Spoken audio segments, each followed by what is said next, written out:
It's said that you can tell a lot about a city by its tallest structure. In New York, that was once the Chrysler Building, capitalism colliding with art and hubris to reign supreme over the skyline. The city's tallest building has of course changed hands many times since, but the Chrysler's become a landmark in the one place above all others that's now synonymous with the skyscraper. Now it's set to be covered up by a new generation of glass-covered office towers.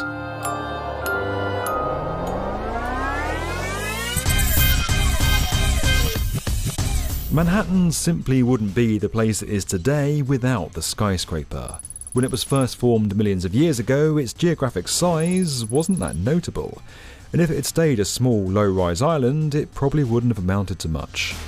But these remarkable structures, rising from the island's solid bedrock, have let it continuously increase its area to welcome the millions of people and businesses who all want a slice of the action. It's skyscrapers that made New York. These awe-inspiring buildings have risen through every chapter of this city's story, each a product of the context and forces at play at the time, and each going on to shape the era that followed. We saw it in the extravagance of the 1920s, and then the slicked-back modernism of the 60s. Skyscrapers personified the excess of the 80s, and then found themselves with an existential crisis in the wake of 9/11 as everyone tried to work out what the future of the skyscraper would be. And now we're seeing it again in the 2020s as they come to reflect some of this city's biggest challenges. What happens in New York is reflected in its skyscrapers. They stand both as monuments to its past and silent influences of its future. This city is so much more than just the home of the skyscraper. It was made by them. Greatness of New York is perhaps most spectacularly seen in its buildings. For here on the island of Manhattan is the most impressive concentration of stone and steel masonry the world has ever known. New York is synonymous with skyscrapers. That's what everybody around the world thinks of first when you say the word New York. The Chrysler Building is just the grandest of them all. One of those buildings that you can't imagine New York City without.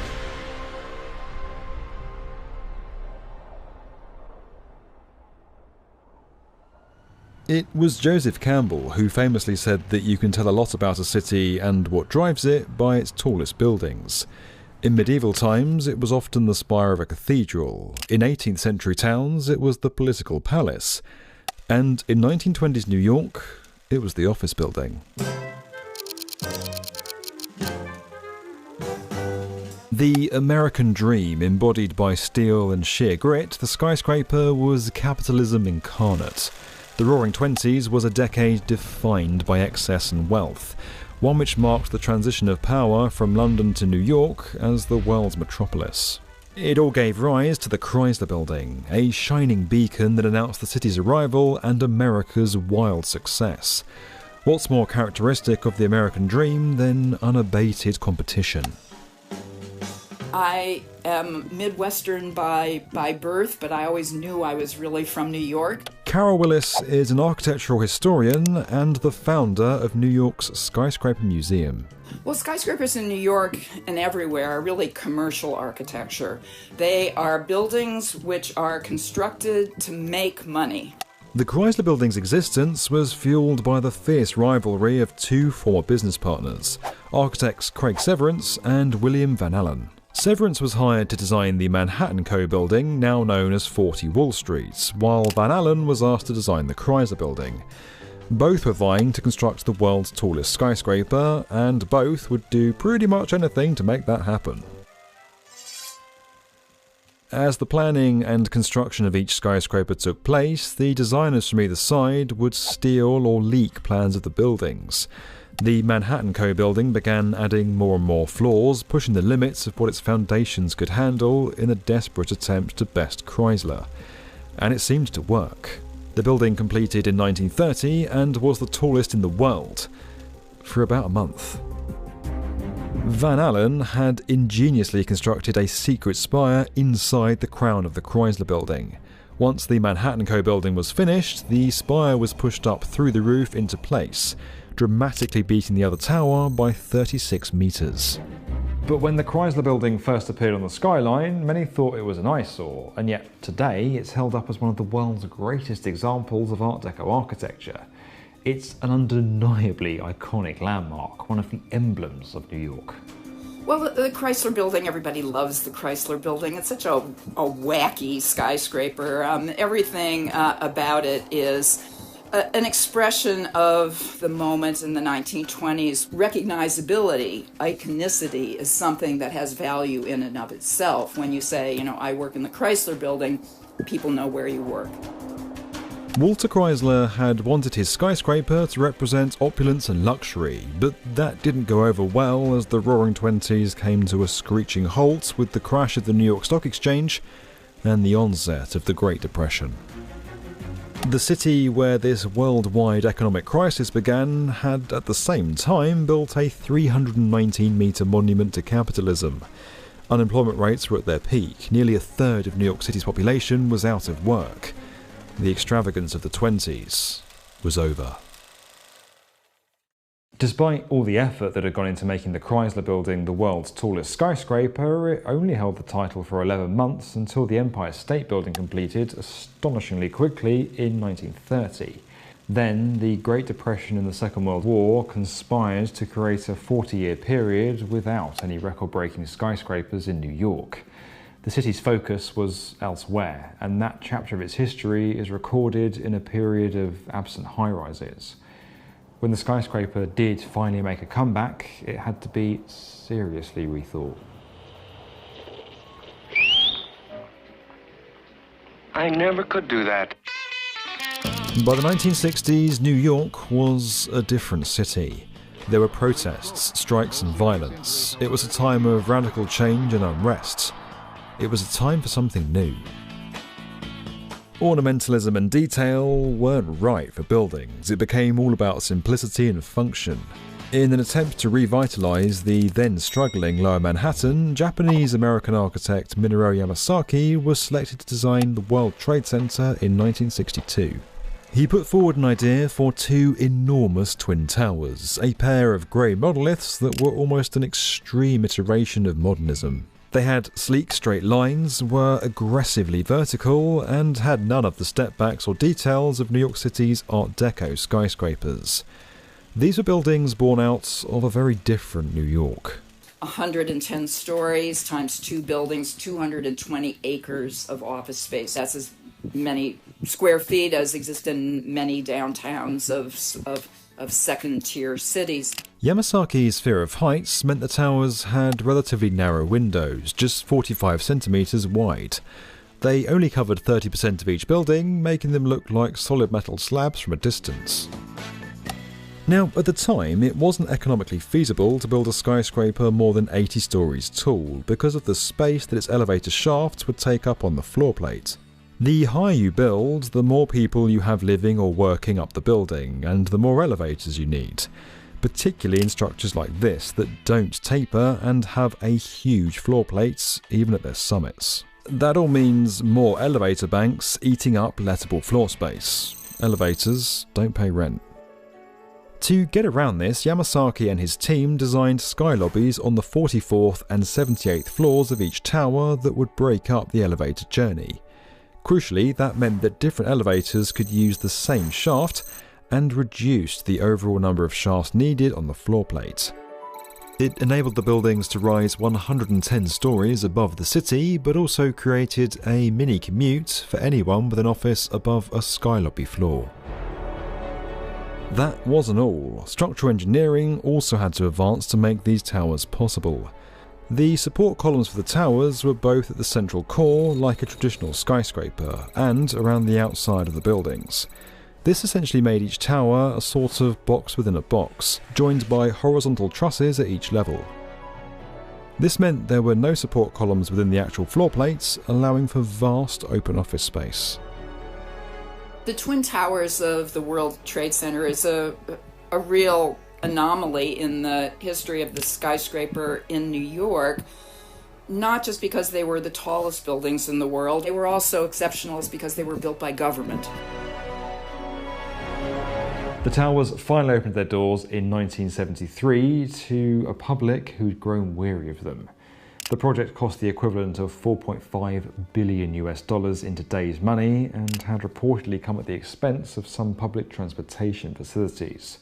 Some residents of Lower Manhattan were still angry at having to be relocated, and critics said the towers looked like filing cabinets, all the boxes that the Empire State and Chrysler Building were delivered in. But over the next decade, they steadily became embraced as American icons, helped by films like King Kong, Superman and Manhattan, as well as Philippe Petit's heart-stopping tightrope walk between them in 1974. The Twin Towers became synonymous with the city itself.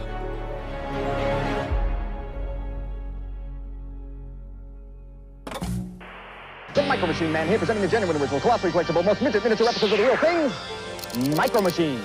Big hair, big ideas, big buildings. The 80s were about risk, excess and glitz. It was a time when subtlety was thrown out the window. If you were going to do something, you had to be bold. Architecture was swinging away from the restrained, clean lines of the 60s to something more extravagant. This was an era of experimentation, of clashing styles and ideas that wouldn't ordinarily work together. New York was an altogether different beast in the 1980s too. The Wall Street boom and falling unemployment spurred on the real estate market, though at the same time the city was experiencing record crime and soaring murder rates. This was a place of contradictions, of division, of glamour alongside poverty and violence, but of extreme wealth and opportunity too. Rising from all of it was a new skyscraper on Fifth Avenue that would kind of come to embody the ethos of the era. Enter Trump Tower. At 202 metres, it was the tallest all-glass structure in the city. Wrapped in bronze with interiors made of pink white-veined marble, mirrors and brass, the building is unmistakably 80s. It contains some of New York's most prestigious residential, commercial and retail spaces, as well as an 18-metre high waterfall and a rumoured gold toilet. Some may call it gaudy, others may call it pure luxury, and that may be precisely the point. To make way for Trump Tower, something of the old had to be sacrificed, and the Bonwit Telestore took the hit. Opened in 1929, the iconic 12-storey limestone granite emporium was designed by Warren and Wetmore, the same architects as Grand Central. Donald Trump had his eyes on the site for years, and when he acquired it in 1979, planned to demolish the building to make way for his own skyscraper. He hired architect Der Skutz, who later told New York Magazine of Trump's vision for the site. It has to flash to be good. Preservationists wanted to save a pair of 4-metre Art Deco sculptures and a large nickel-plated grille over the store's entrance. Both were promised to the Metropolitan Museum of Art, but were ultimately destroyed when the effort to preserve them was found to be causing construction delays. And it wasn't the only controversy surrounding the building of this particular skyscraper. In many ways, Trump Tower embodies the runaway ambitions of this time. The 1980s were the era of Reaganomics, real estate booms, and stock market highs and lows. Capitalism, growth and success, no matter the cost. In later years, the tower's taken on new meaning, both as a place for supporters of and protesters against the former president. It's perhaps more divisive now than it was when it was first constructed, and what was a landmark of decadence is now a symbol of division.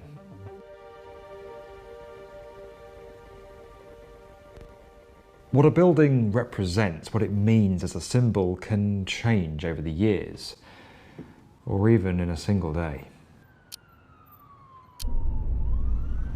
The world changed on 9/11. New York and its tall buildings were thrown into an identity crisis. How do you build a skyscraper after 9/11? Does the world even want skyscrapers anymore? For a time at the start of the 2000s, no one really knew the answer to those questions. Some said American cities should stop building skyscrapers altogether, fearing they'd create a magnet for future terrorism. Architect David Childs even said that many of his clients would not want to build such visible symbols, such iconic and tall buildings, ever again. 9/11 was a gigantic trauma for New York City and, a setback in every way, not the least widespread emotionally across the New York region. So much of the reaction was the death of the skyscraper. Will there ever be another skyscraper? One of the very few prominent skyscrapers to actually be built during this era was the Hearst Tower, rising a relatively modest 182 metres above the city. While the rest of the world was trying to figure out the future of high-rises, Foster & Partners set about completing one from the past. The firm made a conscious and active choice to push forward with construction despite the post-9/11 climate. They successfully combined modern architecture with the past before, both at the British Museum and the Reichstag. Now they were taking that technique to new heights. Constructing a vertical extension on top of the existing Hearst Tower was moderately easier than it would have been with most other buildings. The historic structure was intended to support at least 7 additional stories, with some accounts putting that as high as 20. It also had 6 elevator shafts, double or triple the normal number for a place that size. The facade of this building is more than just an eye-catching design. Its diagonal grid pattern in fact comes from its supporting trusses. But despite that striking effect, the Hearst Tower is something of a forgotten skyscraper in this city, probably most well known for being the first to emerge here after 9/11. In time, the city's high-rise hiatus began to fade, and engineers and developers started to find themselves in a race for space. What happened after 9/11? Yes, the predictions of New York's demise and the demise of the skyscraper were far exaggerated. As the 2000s wore on and rolled into the early 2010s, the reimagined World Trade Center began to emerge in Lower Manhattan, filling the painful void that had been left in the skyline. Formed by a potent mix of emotion, politics and compromise, the tallest new skyscraper to rise from the site sought to evoke the silhouette of the former Twin Towers as if they had merged together. It reached a symbolic height of 1,776 feet, nodding to the year of American independence, and looked down to a pair of sunken waterfalls on the footprints of the buildings that had once stood there. The sound of crashing water drowning out the city and creating a space for reflection. New York was beginning to move on, but it would never forget. In a way, the rebuilding of Ground Zero started the turning of a page and gave a kind of gentle permission to the city to start building tall again. As it turned out, the skyscraper wasn't over. It had just been reinvented. Gone are the domineering office towers, architecture is now an asset. There's not much space left to build on in Manhattan, so as the 2010s progressed, developers started getting even more inventive, constructing skyscrapers over live rail yards and pushing the limits of engineering. The 1920s may have had Jazz and Gatsby, but the 2020s has a new billionaire class. The 1% of the 1%. Never before has there been so much wealth for so few, and those people need somewhere to put all that money. Welcome to Billionaires Row.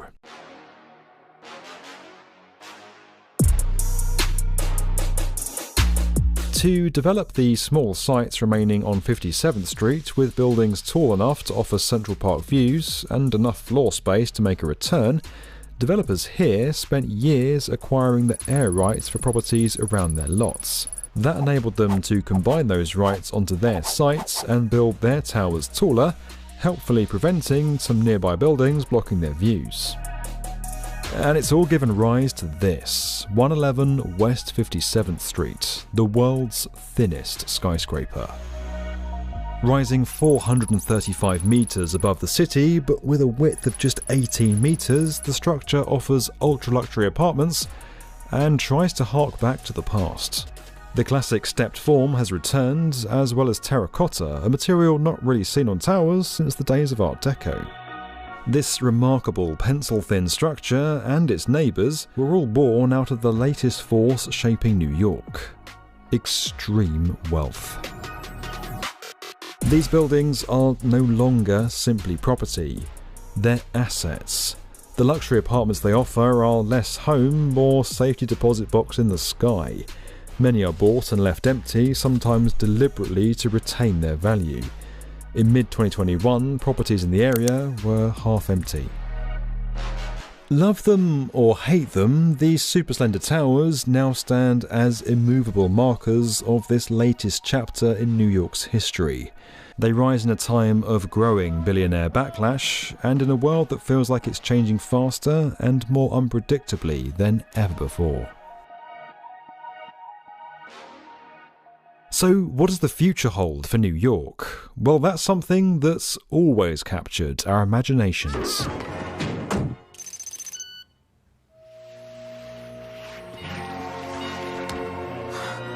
my God, it's the future. The far future, as unknowable as it is, may still contain flying cars and impossible superscrapers. But the immediate future is a little easier to predict. The skyscrapers of the 2030s are actually being planned today, and we've got a preview. Remarkably, we're about to see the return of the mega office building, much like the Chrysler and Empire State. New York's about to witness its next skyscraper boom. There are at least 4 new super talls being constructed, collectively adding some 11 million square feet of new real estate to this island. And it's all because of one little decision made in 2017, the rezoning of Midtown East. Now, please don't tune out just because we said rezoning. This is actually very interesting stuff, we promise. You see, Midtown East has a problem. It's one of the highest profile business addresses in the world. There's over 60 million square feet of office space, 250,000 jobs, and numerous Fortune 500 companies. But it's also extremely old. The average age of its buildings goes back more than 70 years.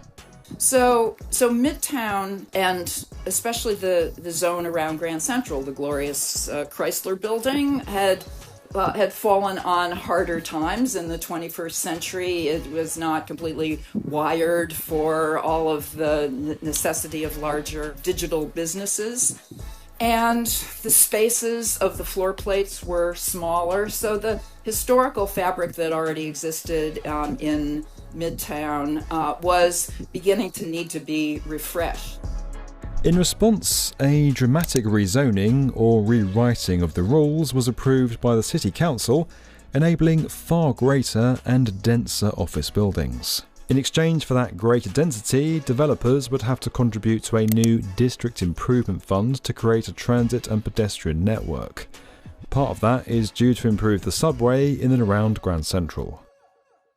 Now, we know what you're thinking, and many of the skyscrapers coming up out of this rezoning were in fact designed before 2020, and therefore meant for a very different world.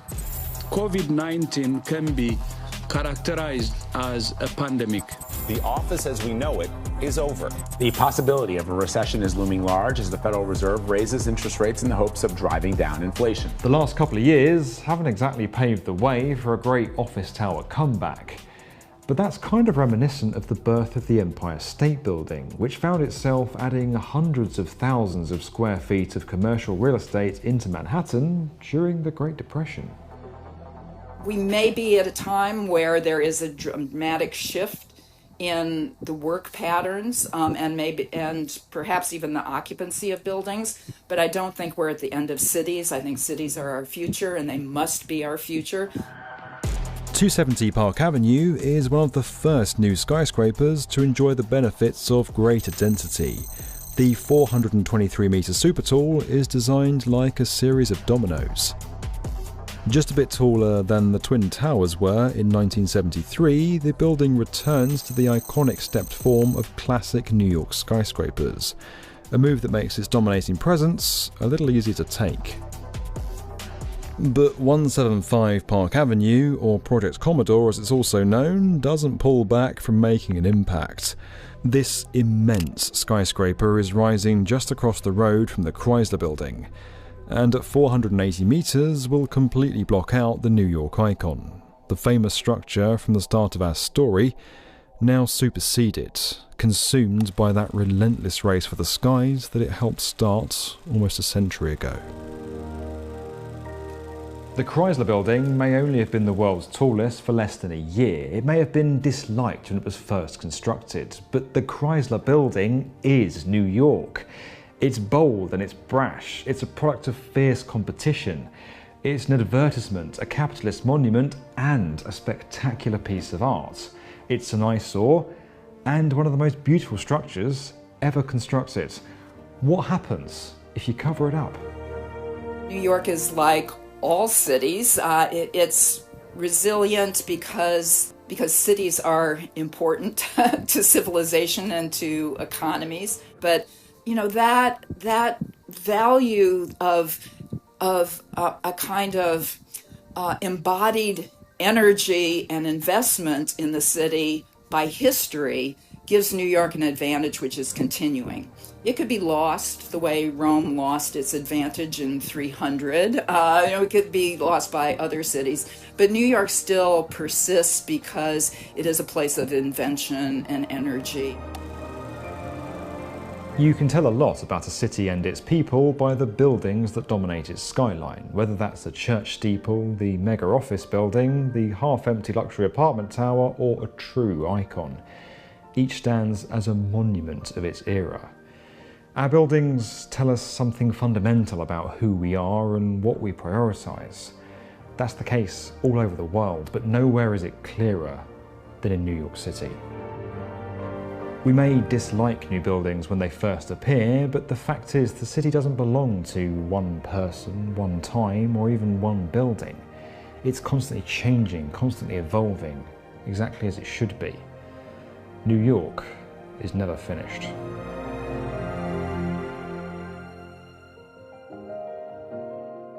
This video is made possible by Bluebeam. You can learn more about that at the link below.